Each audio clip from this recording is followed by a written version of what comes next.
My dad passed away at the time. He was all in on Aaron. That was his guy. He got we did the Wisconsin Sports Awards Right. the first time, and Aaron was there, and that was back before he was in darkness retreats. He was just seemed more regular then. And I told him my dad was a guy who had season tickets and snuck under the fence over at East High Stadium. Like, could you take a minute? And he did, and it was great.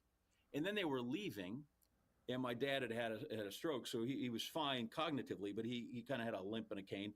So he was in the handicap parking, and he and my mom are getting into the car, and Aaron is getting into his limo or whatever black car to take him back. And this is an hour and a half later, and he stops and goes, "Hey, are you guys going to be all right? Because, I can just follow you home if you want."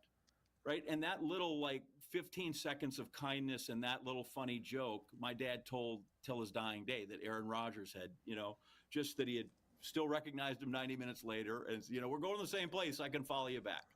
Won him over. And I still think that's a great sort of example of the power of these people that are sports no doubt.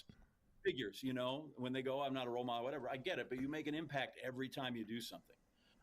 My dad would not have enjoyed the darkness retreat, though. My dad was fine with a darkness retreat if you were in a duck blind, at 4 a.m. on a Saturday morning, or a tree stand. He's like, that's a cool darkness retreat, but not just go locking yourself in a room.